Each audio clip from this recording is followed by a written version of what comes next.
ایک مسجد میں سب لوگ نماز سے فارغ ہوئے تو مسجد کے امام صاحب نے نمازیوں کو دعا کے بعد مخاطب کیا کہ حضرات، آج ایک صاحب یہاں تشریف لائے ہیں، وہ کوئی واعظ تو نہیں ہے، لیکن اپنی زندگی کا ایک ناقابل فراموش واقعہ جہاں بھی جاتے ہیں لوگوں کو سنا کر انہیں غفلت سے بیدار کرنے کی اپنی سی کوشش کرتے ہیں۔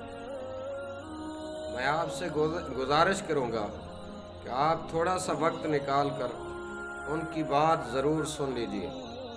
امام صاحب کے لہجے میں کچھ ایسا بلا کا اثر تھا کہ کوئی بھی اپنی جگہ سے ٹس سے مس نہ ہوا، اور سب لوگ ان صاحب کی طرف متوجہ ہو گئے جو امام صاحب کی جگہ ممبر پہ آ کھڑے ہوئے تھے۔ بظاہر اس شخص میں کوئی ایسی غیر معمولی بات نہ تھی۔ دیہاتی لباس میں ملبوس وہ ایک عام سا انسان تھا۔ اس کا عام سا حلیہ دیکھ کر چند اصحاب، چند ساتھی چے میں گوئیاں کرنے لگے، لیکن جب اس نے بات شروع کی تو پورے مجمع پر سکوت طاری ہو گیا۔ اس کی آواز میں کوئی پر اسراریت تھی کہ جب وہ بولتا تو ہوا بھی تھمی تھمی سی محسوس ہوتی۔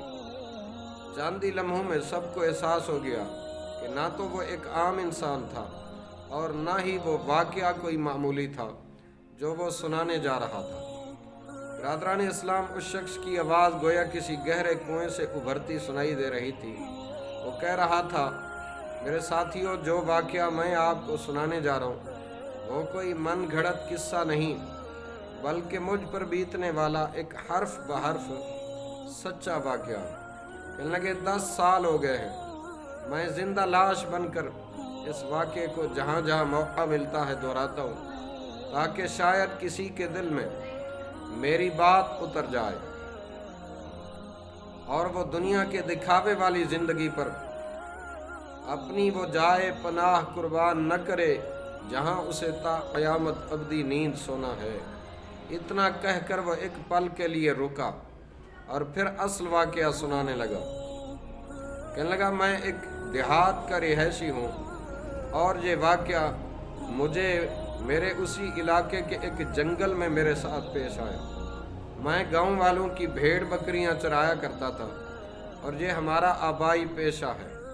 ایک دن میں حسب معمول بھیڑ بکریاں جنگل میں لے کر گیا، ایک درخت کے نیچے چادر بچھا کر لیٹ گیا اور بھیڑ بکریوں کی نگرانی کرنے لگا۔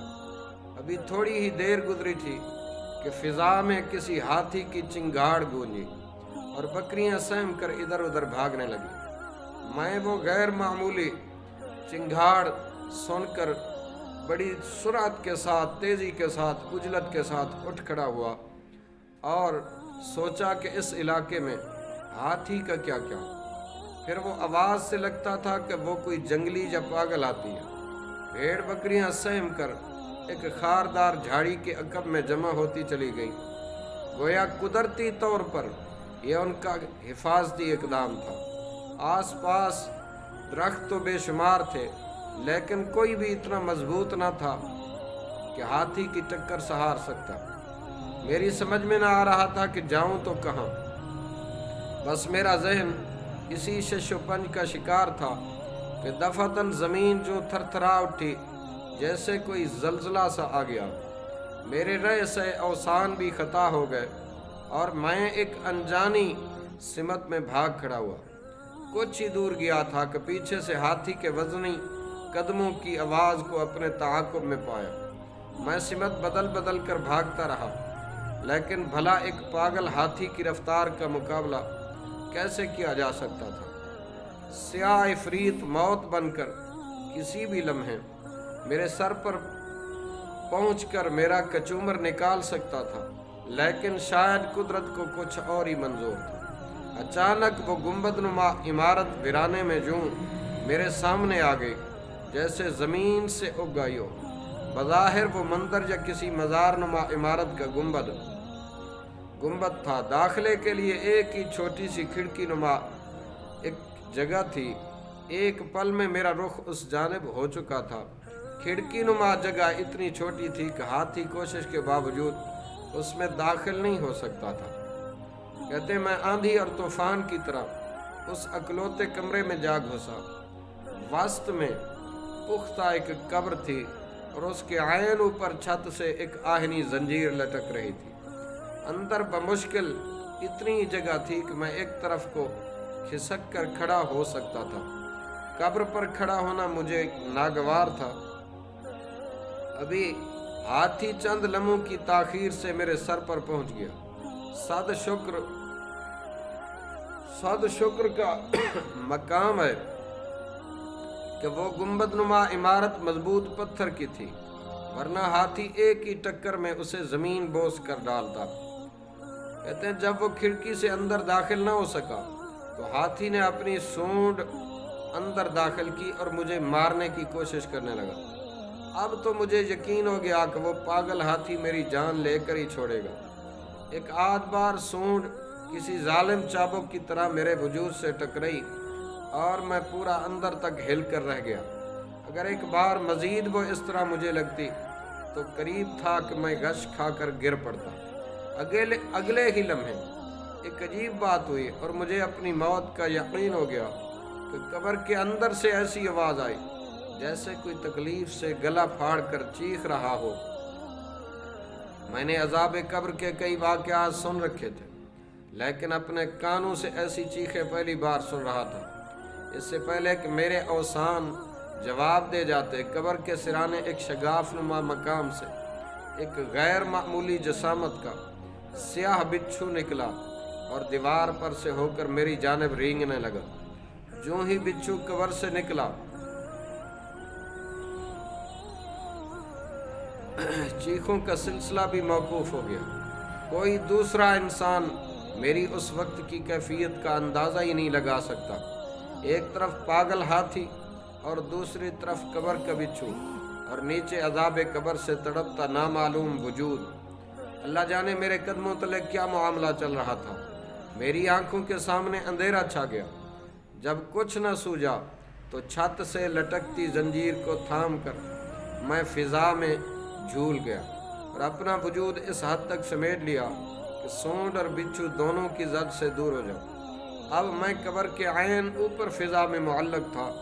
جیسے ہاتھی کی سونڈ چکر کاٹ کر دیوار سے ٹکرائی، سیاہ بچھو اس کی زد میں آ گیا۔ معلوم نہیں بچھو کا کیا بنا، لیکن اگلے ہی لمحے ہاتھی بے دم ہو کر زمین پر آ گرا۔ تھوڑی دیر تک فضا میں خرخراہٹ سی گونجتی رہی اور پھر ہر سو موت کا سکوت چھا گیا۔ بچھو کا بھی نام و نشان نہ تھا۔ شاید وہ سونڈ لگتے ہی گر کر واپس میں قبر میں جا گھسا۔ ہاتھی اس کے زہر کی تاب نہ لا کر جان سے ہاتھ دھو چکا تھا۔ جب مجھے یقین ہو گیا کہ ہاتھی مر چکا ہے اور اب نہیں اٹھے گا تو زنجیر چھوڑ کر میں نیچے اتر آیا۔ جو ہی میں نے کھڑکی نما راستے سے باہر نکلنا چاہا تو مجھ پر یہ انکشاف ہوا کہ ہاتھی یوں آڑا ترچھا پڑا تھا کہ مجھے اسے پار کرنے کے لیے اس کے اوپر قدم جمانا تھا۔ تمام تر خوف کے باوجود میں اس مقام سے دور جانا چاہتا تھا۔ اس کے لیے مردہ ہاتھی کے وجود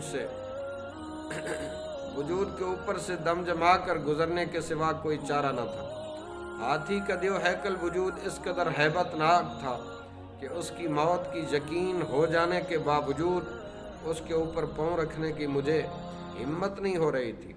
چاروں ناچار میں نے ہمت مجتمع کر کے اس پر پاؤں رکھا اور آگے جانے کے لیے دباؤ ڈالا ہی تھا کہ میرا پاؤں اس کے وجود میں یوں اتر گیا جیسے گوشت پوست کی بجائے ہاتھی کا وجود موم سے بنا ہو۔ اگلے ہی لمحے میں اپنا پاؤں گھسیٹ کر ایک ہی جست میں اس طرح ہاتھی کو پار کر گیا کہ میرا دوسرا قدم اس کے وجود سے مس بھی نہ ہو۔ لیکن اسی لمحے میں مجھ پر جو قیامت بھی تھی وہ قیامت تک کے لیے مجھے نمونہ عبرت بنا گئی۔ میں آج بھی اپنی ٹانگ پر نظر ڈالتا ہوں تو وہ سارا منظر میری آنکھوں سے سامنے یوں تازہ ہو جاتا ہے جیسے کل کی ہی بات ہو۔ برادران اسلام، اتنا کہہ کر اس نے اپنی دائیں ٹانگ سے دھوتی کا پلو اوپر کو سرکایا اور دیکھنے والوں نے بے اختیار اپنی آنکھیں بند کر لی۔